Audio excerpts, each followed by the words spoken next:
ગુજરાતભરમાં ચર્ચાનું કેન્દ્ર બનેલા બગદાણાના પ્રકરણમાં જે રીતે એસઆઈટી દ્વારા મામલાની તપાસ કરવામાં આવી રહી છે, બિરદ કોળી સમાજના આગેવાનો છે તે સંમેલનોની જાહેરાત કરી રહ્યા છે, બેઠકોનો દોર ચાલી રહ્યો છે. અત્યાર સુધી એસઆઈટી દ્વારા આ કેસમાં 13 જેટલા આરોપીઓની ધરપકડ કરી છે. ગઈકાલે એસઆઈટીએ આ મામલાને લઈને જયરાજ આહીરને પણ પૂછપરછ માટે બોલાવવામાં આવ્યો હતો.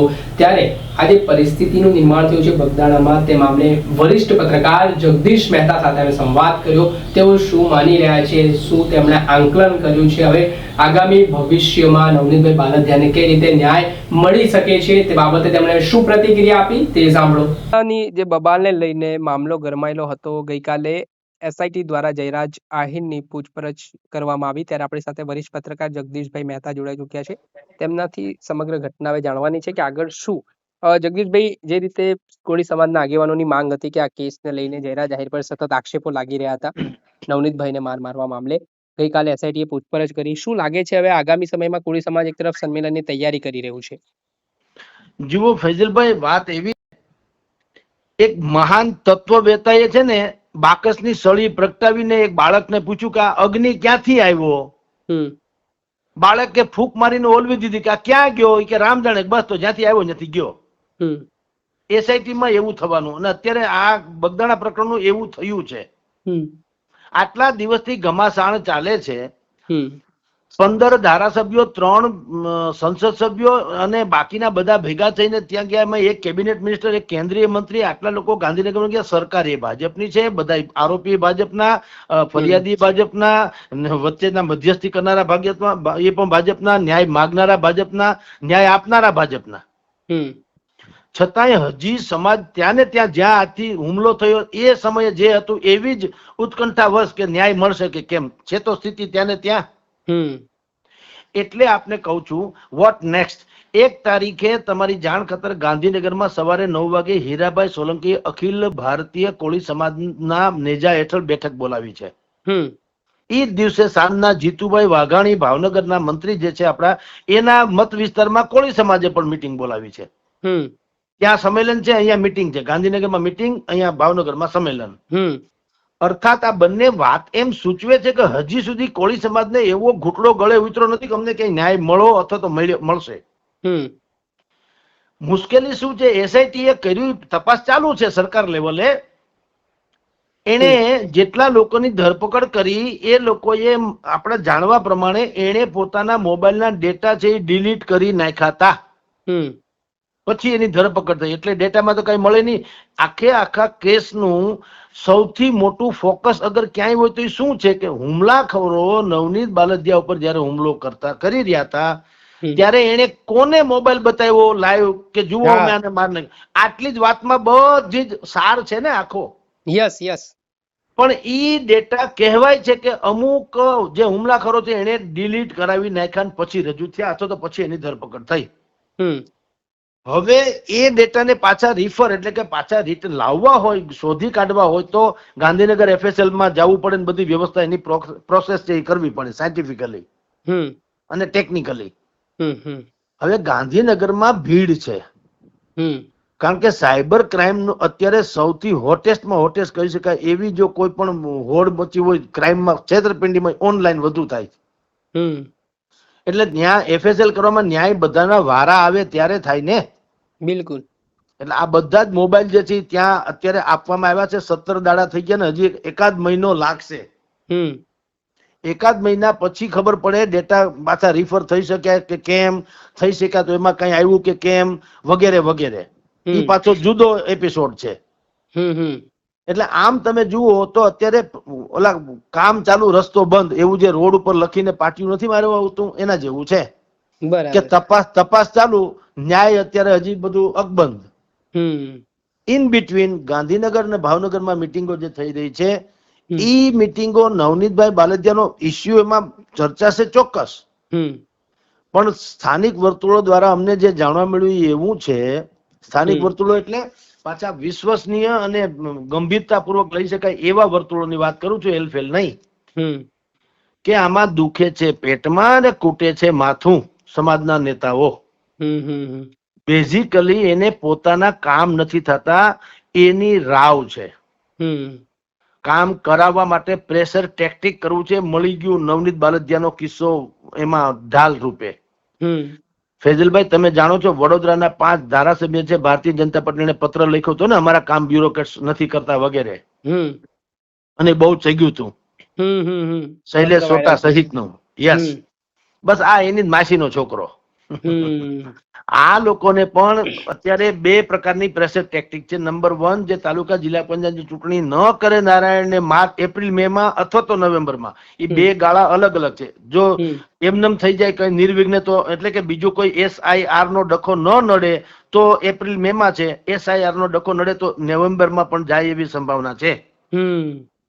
આ લોકો જે પ્રેશર કરે છે એ શું છે? નવનીત બાલદિયાને ન્યાય અપાવવાની વાત તો છે જ, પણ ઈ બાના હેઠળ પણ યા તો તમે અમને અમારા લોકોને વધુ ટિકિટો આપો, નંબર 1.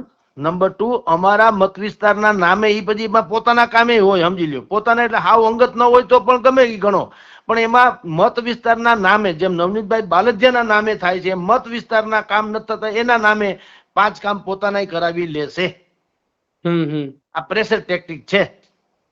જગદીશભાઈ, બીજો આમાં પ્રશ્ન એવો પણ છે કે અત્યારે જે રીતે આ ગઈકાલે જે SIT ની પૂછપરછ થઈ, એમાં થોડાક સમય પહેલા હીરાભાઈ સોલંકી એવું નિવેદન આપ્યું હતું, અમુક કોળી સમાજના આગેવાનોએ SIT ની કામગીરી સામે સવાલ ઉઠાવીને આત્મવિલોપનનો પ્રયાસ કર્યો હતો.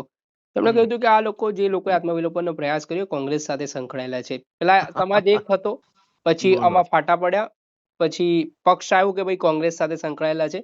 તો બધી બાબતો પછી કઈ રીતે જોઈ રહ્યા છો સમાજના નામે જયારે વાત થઈ રહી છે ન્યાય અપાવવાની? જુઓ, એવું છે, પેલી વાત તો સામાજિક સમરસતા જ નથી રહી ક્યાંય પણ રાજકારણના કારણે. તમે જુઓ, હીરાભાઈ સોલંકીએ જયારે નેતૃત્વ લીધું આ ઘટનાનું, તો જે સમસ્ત સમાજના સર્વમાન્ય નેતા હોય તો એને એમ જ કહેવાય ને કે ભાઈ હવે બધી નવનીતભાઈ બાલદિયાને ન્યાય અપાવવાની જવાબદારી મારી. તમે બધા ઘરે ગોદડું ઉડીને હુઈ જાવ, ચિંતા કરો માં, એવું થવું જોઈએ ને. આખો સમાજે વળી પાછો ડખો શું કામ થવો જોઈએ? આહિર સમાજ ને કોળી સમાજ ને હામાન દબદબાટીને એવું ક્યાં વાત આવે? પણ હીરાભાઈ સોલંકીના મેં અનેક ટીવી ડિબેટમાં કીધું છું, આજે પુનઃ એને પાછું પ્રસારણ કહું છું કે આપણે જેને ઇન્વર્ટેડ કોમામાં સમાજ શબ્દ કહીએ છીએ, વાસ્તવમાં સમાજ નથી હોતો, જે તે નેતાના સમર્થકો હોય છે. ભાઈ, સમાજ જુદી વાત છે. ગુજરાતમાં 2.5 કરોડ જેટલા કોળી સમાજના લોકો જીવે છે. ભાવનગર નો જે લોકસભા મત વિસ્તાર છે એમાં 6.5 લાખ તો ભાવનગરમાં છે, ભાવનગર લોકસભા વિસ્તારમાં. તો અત્યારે બધું હળગીને હાહાકાર ન મચી ગયો હોય? જો આખો સમાજ ડખે ચડ્યો હોય તો નવનિર્માણ આંદોલન જેવું ન થયું હોય? એને બદલે જીતુભાઈ વાઘાણી પણ ન્યાય આવે છે તો બધા અત્યારે સેલ્ફી પડાવવા પડાપડી કરે છે. એનો અર્થ એમ હું સમજવું, તમે કયો? એટલે વાત એમ નથી કે સમાજ ડખે ચડ્યો છે, સમાજને ડખે ચડાવવામાં આવી રહ્યો છે, ને એ પણ નિજી સ્વાર્થો ખાતર, કે હું મોટો કે તું મોટો. હીરાભાઈ ને એ લોકો તો પ્રસ્થાપિત છે, એને પરસોત્તમભાઈ ને એની કોઈ તોલે ના આવે, બધાને ખબર છે, વર્ષોથી કોળી સમાજના એ નેતા છે.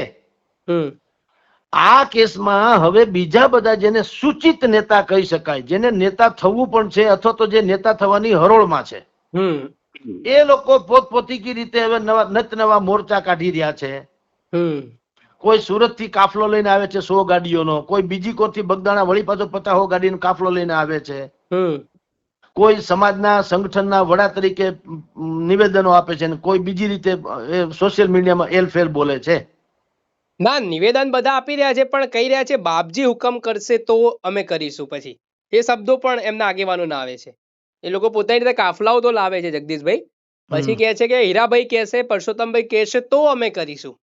પણ એટલે જ હું તમને કહું છું, મેં તમને એ તો વાત કરું છું કે તમારે જો તમારા સમાજના એક દીકરાને જો અન્યાય થયો હોય તો એમાં ફલાણાભાઈ કેમ ઢીકણાભાઈ કેમ, એ તો મેં તમને શબ્દ વાપર્યો કે આ સમર્થકો છે. એમાં બાપજી આ તો ઠીક છે, ભલે એ નેતા છે, એમાં ના નહીં, પણ તમારી માગણી તો નવનીતભાઈ ને ન્યાય અપાવવાની છે કે પરસોત્તમભાઈ ને હીરાભાઈ ને મેઇન ગણાવવાની છે?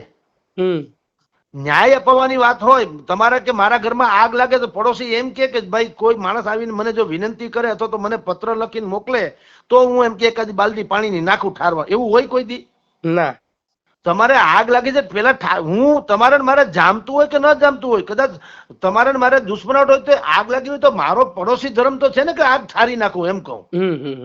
પછી ભલે તમારા ગાદલા ગોદડા પરલી જાય એ પછીની ઘટના છે, પેલા તમારી આગ તો ઠારવી જોઈએ કે નહીં? 100%. એમાં બાપજીનો ક્યાં પ્રશ્ન આવે? બાપજી કહેશો તો કરશું. એટલે ટૂંકમાં બધાને બાપજીને સારું લગાડવું છે, નવનીતભાઈને નહીં.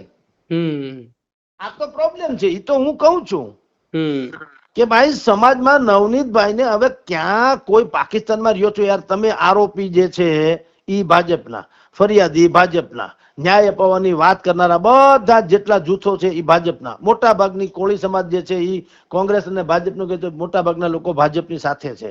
હવે સરકાર ભાજપની, ન્યાય અપાવવાની જવાબદારી એની. આમાં બધું એક જ આખો રંગ છે. કેસરી કલર પકડી ગયો તો એમાં બીજું ક્યાં વાત આવે? અત્યારે તો મળી ન જવું જોઈએ. તમે તાલાળામાં કેરી મોંઘી હોય કોઈ દી ના, અથવા કચ્છમાં ખારેક મોંઘી હોય? અહીંયા મોંઘી હોય, રાજકોટ અમદાવાદમાં. કચ્છમાં જ્યાં પાકે છે ત્યાં થોડી મોંઘી હોય. એમ તમારી સ્વયં તમારી સરકાર છે ત્યાં ન્યાય માંગવા હાટુ તેને આત્મવિલોપન કરવું પડે કોઈ દી? એ તો કેવું કહેવાય, જો આત્મવિલોપન તમારા પક્ષની સામે તમારા લોકોએ કરવું પડતું હોય તો વિપક્ષની કે બીજા જે લોકોની કઈ પહોંચ નથી એનું તો શું હાલત હશે કલ્પી ન શકાય. 100%. એટલે આ બધું જ છે ને સરકાર સામેના ખોટા પ્રોપરગંડા છે, બુદ્ધિપૂર્વકના. સરકારે એટલે કે મુખ્યમંત્રીશ્રીએ કીધું કે અમે તમારી બધી જ વાત માન્ય છે, સરકાર આમાં એસઆઈટી નિમી દે ને કોઈ કસૂરવારને છોડવામાં આવશે નહીં. તો તમે ઈ ન છોડે અથવા તો ન પકડે પછી તમે ક્યાંક કયો તો ઉત્તમ વાત ગણાય. પણ હવે થોડોક ભરોસો ક્યાંક તો રાખે છૂટકો ને. બિલકુલ. હવે અત્યારે પ્રોસેસમાં છે તપાસ, તોય તમને શંકા છે તો તમારે આ બધા જો ભરોસાને નથી જોતો તમને પડછાયા ઉપર શંકા લાગે તો પછી ક્યાંથી મેળ પડે? બિલકુલ. એટલે દરેક પોતપોતિકા એજન્ડા લઈને ચાલે છે. આમાં નવનીતભાઈ તો ઢાલ છે, બાકી કોઈ ફરક નહીં. અલબત્તા દરેકને એમ છે કે મુझे छोटी सी धोती पहना दे तो मैं गांधी बन जाऊं. સર, મારો છેલ્લો પ્રશ્ન, નાનકડો જવાબ, કઈ વાંધો નહીં તમારા સમયના અભાવે, કે સર જીતુ વાઘાણીનો વિરોધ કોળી સમાજમાં હવે શરૂ થયો છે, સોશિયલ મીડિયા પર અમુક લોકો કરી રહ્યા છે, તો એ કારણ શું લાગે છે તમને? ના એવું છે ફેજલભાઈ, સોશિયલ મીડિયા ઉપર જે કઈ થાય છે ને એને સાર્વત્રિક માની લેવાની જરૂર નથી. મને ખુદ ને હું અહીંથી કહું કે ટ્રમ્પ જે છે એની નીતિ બરાબર નથી એટલે કઈ આખા ભારતે વિરોધ કર્યો ન ગણાય. મેં કર્યો, મને હુજ્યું એટલે. કારણ કે સોશિયલ મીડિયાનું પ્લેટફોર્મ છે એ સ્વતંત્ર છે, એમાં કોઈ બેનર નથી હોતું. એટલે સોશિયલ મીડિયામાં કોઈ જીતુભાઈ ને કોઈક માની લો કે અસંતુષ્ટ હોય તો ઈ એના નામે ચરી ખાય, ઈ વિરોધ કરે. પણ મેં તમને એન્ટાયર કીધું, ક્યાંય તમે એવું લેટર હેડ વાંચ્યું અખિલ ભારતીય કોળી સમાજ એમ કે આજથી ભાજપનો વિરોધ કરે કે ભાઈનો વિરોધ કરે, જીતુભાઈનો વિરોધ કરે કે હીરાભાઈનો, પરસોત્તમભાઈનો, એવું તો ક્યાંય આવતું નથી. આ બધું પર્સનલાઇઝ છે. એટલે સોશિયલ મીડિયામાં દરેકને ફાવે એમ હવ રીતે હવ ધોકાપંથી કરે છે, પણ એના ઉપર કાંઈ મદાર રાખવાની જરૂર નથી. ઓકે સર, ખૂબ ખૂબ આભાર, તમે અમારી સાથે જોડાયા.